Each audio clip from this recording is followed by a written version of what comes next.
Good afternoon, everyone. Welcome to our monthly DVAP CLE. This month we are talking about landlord-tenant law. My name is Kristen Salas. I am one of the mentor attorneys at the Dallas Volunteer Attorney Program, or DVAP as we affectionately call it. For those of you that are not familiar with our program, we are a joint program with Legal Aid of Northwest Texas and the Dallas Bar Association. And our primary mission is to match low-income Dallas residents with private attorneys that will work their case pro bono. We handle a wide variety of cases, from divorces to probates, and a good chunk of what we do is landlord-tenant law. Sometimes that's evictions, but a lot of what we see is landlords that will not return a security deposit, won't make repairs for their tenants, that sort of thing. And so they come to us for help, and we're always in need of pro bono attorneys that will help represent our tenants. So today we have Keidra McGriff, who is going to talk to us about the ins and outs of representing our tenants. Keidra has been with Legal Aid of Northwest Texas as a staff attorney for the past 4 years. She received her JD from Thurgood Marshall School of Law. And as a side note, she's also a children's book author in her spare time when she's not practicing law. She is a wealth of landlord-tenant law information. So as she does her presentation, if you have questions, please put them in the Q&A, and she will try to answer them either as she goes or at the end. So without further ado, I will turn it over to Keidra. Thank you, Kristen. Hi, as mentioned, my name is Keidra McGriff, and I am a staff attorney here in the Landwit Dallas office. I don't mind questions throughout the presentation. I can't see you all, so if you can just either in the Q&A, and Marcella will monitor that, or if you want to just come off mute to ask your question. It's going to be a pretty quick presentation. We're only discussing 3 areas, so I'll pause after each area to discuss the questions. So with that presentation, what's the tenant to do when it comes to security deposits, repairs, and utility cutoffs? So a security deposit is a sum of money that is paid to the landlord by the tenant once the tenant is agreeing to go into tenancy with the landlord. So they've signed a lease agreement, and the tenant is committing to honor that lease agreement by paying this security deposit. The security deposit is typically refundable, but in order to get their return, the tenant must vacate the property and provide a written forwarding address. Vacating the property entails fully moving out, returning the keys, and providing that forwarding address. Failure to provide the forwarding address, however, does not forfeit the tenant's right to the return of their security deposit. The landlord has 30 days from the point that the tenant vacates and provides that forwarding address to return their security deposit. If the landlord either does not return the security deposit, or they don't return the portion with an itemized deduction, then the tenant does have remedies afforded to them. So sometimes the landlord takes deductions from the security deposit for whatever reason, and they are supposed to give the tenant the remainder of the security deposit along with an itemized list of their deductions. The landlord is not supposed to deduct for normal wear and tear. So your worn out spots in the carpet from walking, needing new paint, just things that come from a tenant and their family residing in a property. Now, if it's holes in the wall, burns in the carpet, those things are damages that were caused, and the tenant is not entitled to a refund for those expenses. If their security deposit is not timely returned within those 30 days, the tenant must file a suit with the local JP court. They would be filing a small claim suit seeking the amount of their security deposit. If the landlord makes deductions and the tenant disagrees with those deductions and they are not able to work it out amongst themselves, the tenant can still rely on a small claim suit with the JP court. The incentive to get landlords to return the security deposit, however, is that they can be found liable if they withhold the security deposit in bad faith. So I won't go through all of what the code says, but essentially the violation could amount to an amount equal to $100, 3 times the portion of the security deposit that was wrongfully withheld and the tenant's reasonable attorney's fees. So for the landlord, it would be in their best interest to just return the security deposit. Are there any questions regarding security deposits before I move on? Okay. There is one more. Oh, there's one. Okay. Yes. What is the statute of limitations to file a claim for a tenant? The statute of limitations is going to be the 4 years as stated in Civil Practice and Remedies Code, because that is considered a debt. Okay, our next area of discussion is going to be repairs. I call this the tricky area, but it's not that tricky. It's tricky because tenants complicate it when they withhold their rent. So the first thing when it comes to repairs is the tenant must be current on their rent. They must be current on their rent when they make their repair request. So the Texas Property Code has not gotten caught up with the times and requires that written notice be given to the landlord for repairs. Whereas most leases, most properties have a tenant portal or some mechanism in place for maintenance requests. That doesn't align with what the property code requires when bringing a repair suit. Okay, so when it comes to repair requests, the first thing is that they have to be current on their rent. The next thing is that they have to provide their landlord with written notice of the repair request. We advise tenants, if you have a tenant portal or your landlord has some other method that you must make maintenance request, do their way and give them written notice in preparation of if you must file a suit. Written notice can be delivered in person to the landlord or to the maintenance, but there has to be 2 notices. So one notice is delivered, they give the landlord time to make the repair. Landlord doesn't make the repair, they have to go back and give them a second notice. Or they can give them 1 notice by sending it certified mail, return receipt requested. Okay. The next thing is that they have to give the landlord reasonable time to make the repairs, and the property code deems reasonable time to be 7 days. If the landlord can't make that repair within those 7 days, then they should notify the tenant of that. And any holdups, if it's an issue with ordering parts or whatever the case may be that will prolong that repair, they should communicate that to the tenant. The next important thing, which is probably, well, it should have been after current on rent, but the repair has to be one that materially affects the physical health and safety of an ordinary tenant. We have a lot of applicants that are disabled and in the limited abilities category, but the code is going to refer to that of an ordinary tenant.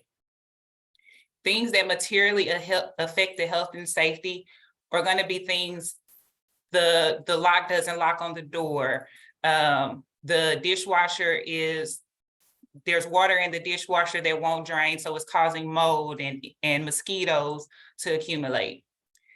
But something just as the dishwasher won't turn on, or it makes a funny noise when I start it, that's not something that's going to affect the health and safety of an ordinary tenant.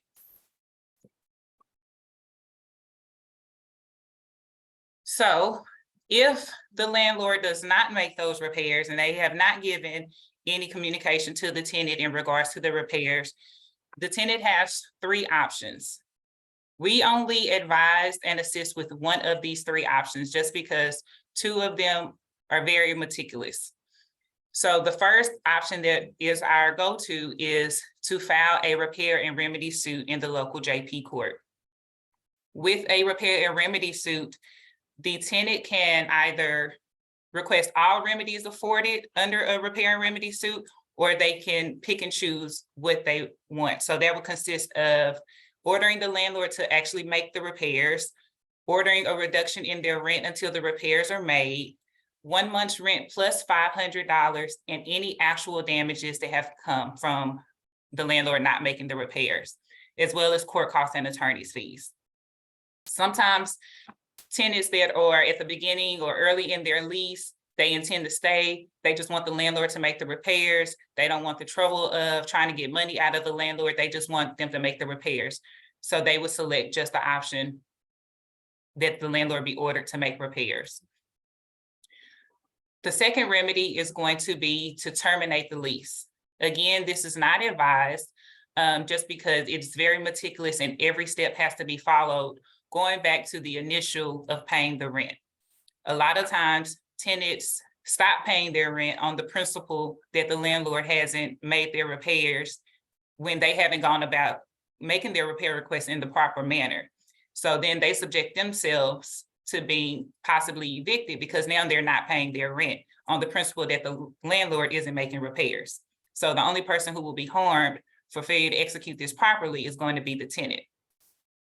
The same with the third remedy, which is to repair and deduct. Again, no judicial action is needed for repair and deduct, but it is not advised. I put one bite at the apple because you pick one of the three remedies, you don't get to use one, it doesn't work, so let me try this one. You get one good bite at the apple, so that's why we always encourage and assist with filing a repair suit. Are there any questions regarding repairs? We do have a question. Okay. Does an email constitute written notice for repairs?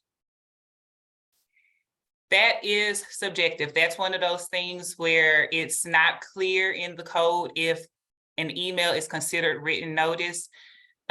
So that's one of those things we would advise: send an email as well as deliver a notice, whether it be hand delivery or certified mail. Okay. And we actually had one question referring to security deposits. Mhm. What section of the code refers to security deposits? Security deposits, that's going to be 92.101 to 92.110 in the Texas Property Code. That seems to be all the questions we have at the moment. Okay. Okay. Next is going to be utility cutoffs. We as well get a lot of applicants who have called because the landlord has disconnected their utilities, or they believe the landlord has disconnected their utilities. Oftentimes we have to ask the first question of, have you paid your utility bill? Because sometimes the tenant pays a utility company, but they have gotten behind on their bill. So it's actually the utility company who has disconnected their utilities. If the tenant pays directly to the utility company, the landlord is not to interfere or interrupt those services, even for non-payment of rent. The only time the landlord should be disconnecting utilities is if they need to make repairs, construction, or an emergency. The landlords are able to put a clause in the lease about how they can disconnect utilities if the tenant is behind on rent, but most times the landlord doesn't. They either don't do it or they don't do it properly to give them their right to disconnect utilities. So again, the utilities should not be disconnected unless it is to make repairs, construction, or an emergency. Now, we all know that the landlords don't always abide by what they shouldn't do, and that's the reason that we even have these rules in place. So in the event a landlord does disconnect utilities that are paid to them, excuse me, the tenant must either send them a demand letter demanding that they restore the utilities, or they can just go ahead and go straight to filing a writ of restoration with the local JP court. More times than not, the writ of restoration is an ex parte proceeding, meaning there's not going to be a hearing unless requested by the landlord, and the landlord has to make their request for a hearing within 7 days. And there's actually a whole diagram. I couldn't add it to the PowerPoint, but I'll send it to Marcella to send out that just shows the pathway of a writ of restoration. If the writ is issued and if the landlord doesn't abide, what the remedies are for the tenant. But essentially, the writ of restoration is the tenant asking the landlord to order them to restore the utilities.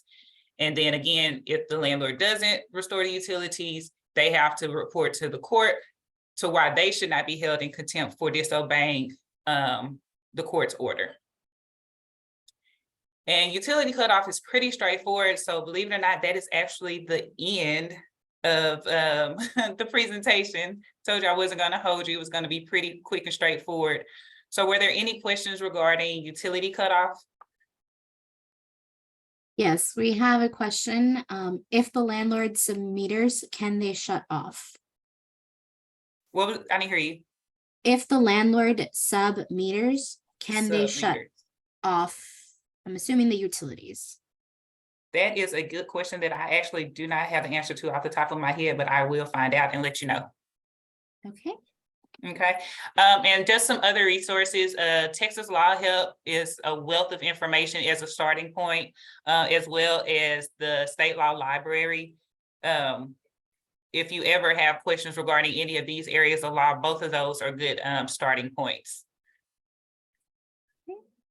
We have another question. If the lease requires a cleaning fee at expiration, can they do that? If they require a cleaning fee at expiration. Is it in the lease that there's a cleaning fee?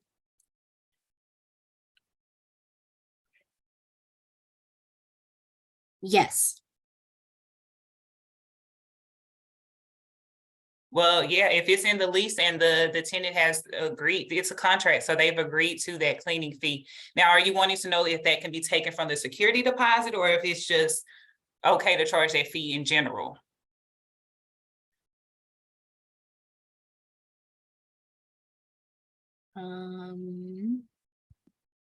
Yes, to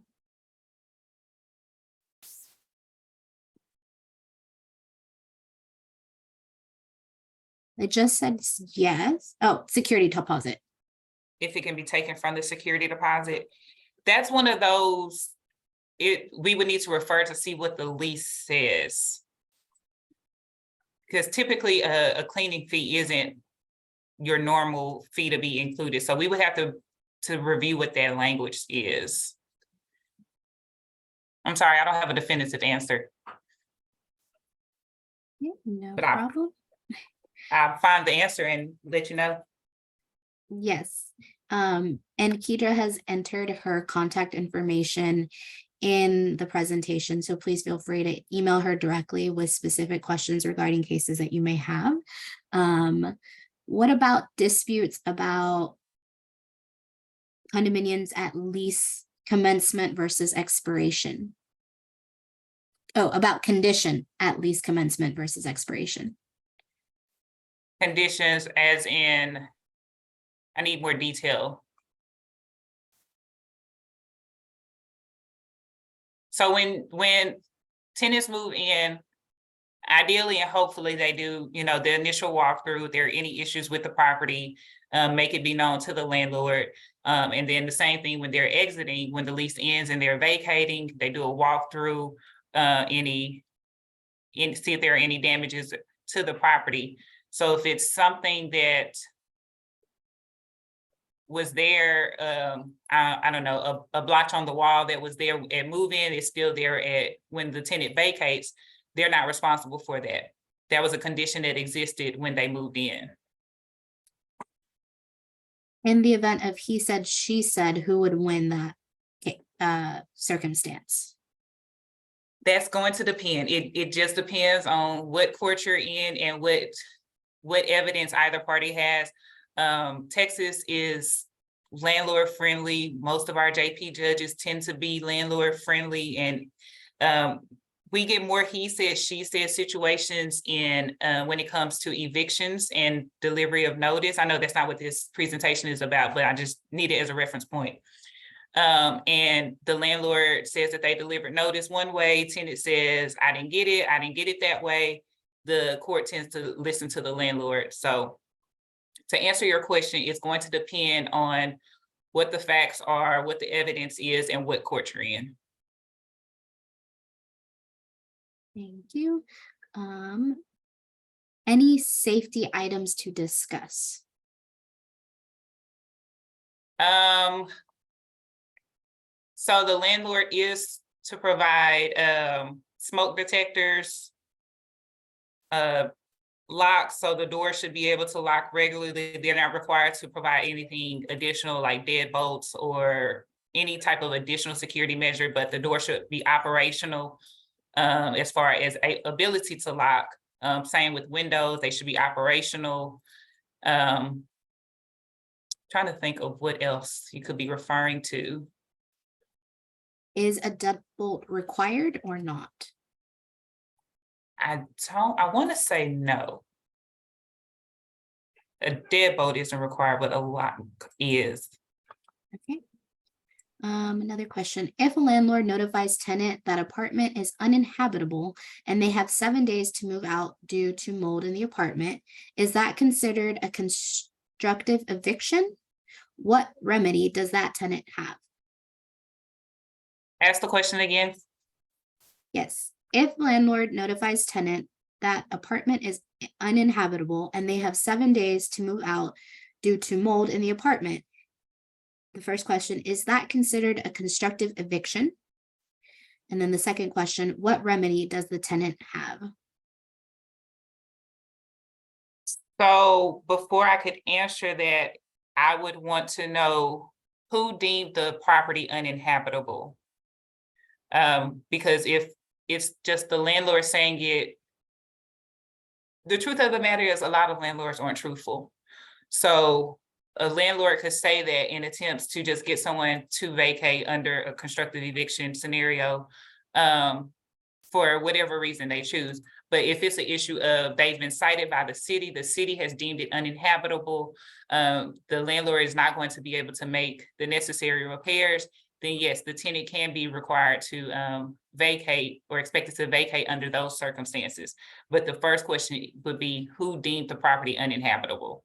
The landlord. Okay, yeah, I would go further to explore the reason for the uninhabitability. Okay. Do you have any experience with bed bug issues? The tenant is made to pay upfront for fees, but neighbors had bed bugs and they refused to pay, which is what caused the problem. Ooh, I don't have much experience with bed bugs, honestly. I can see if any other housing attorneys have any experience with bed bug infestation and get back to you. Like, I have no problem with anyone emailing me any questions, even if it's a matter specific question. We've opened a matter and you have questions on getting through the intake. I have no problem assisting with doing some research to get you through that, because I just don't have that answer off top. Okay.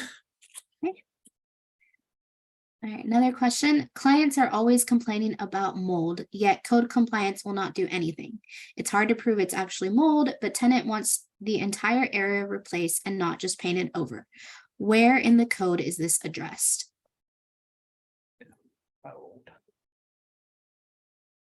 I will look it up and I will get back to you.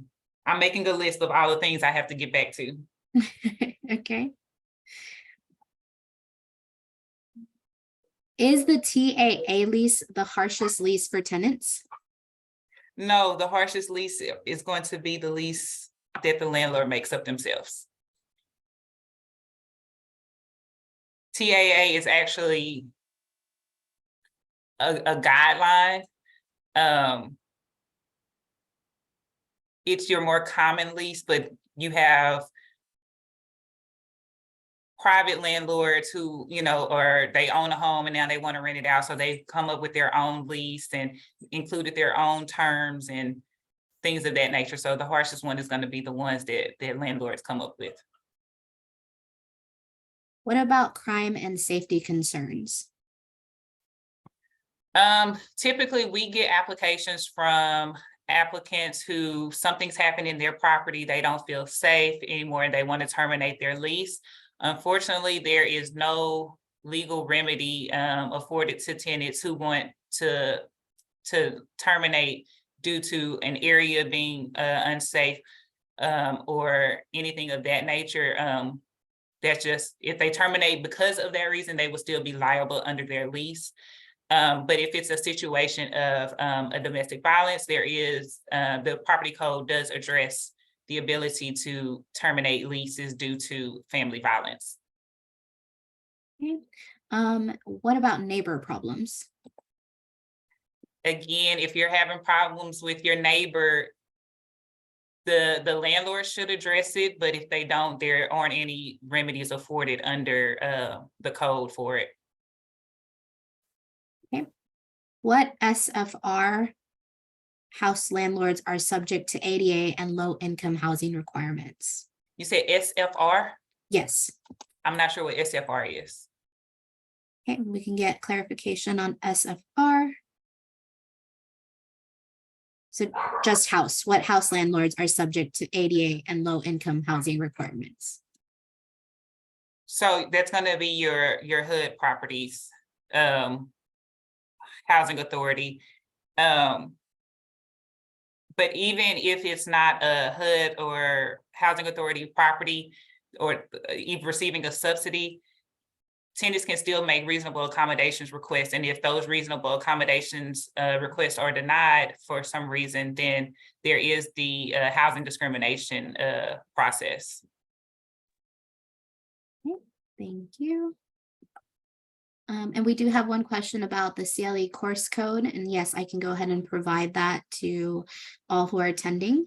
And I'll also include it in the chat, but the number is 174-206-561. Again, that is 174-206-561. And please feel free to self-report your MCLE course code through your State Bar of Texas profile.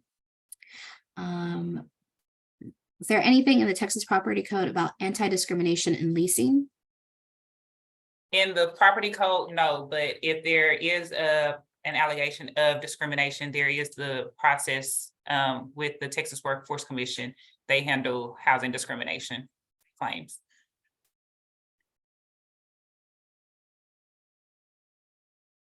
Great.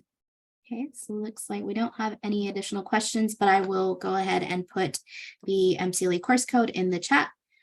And again, that is 174-206-561.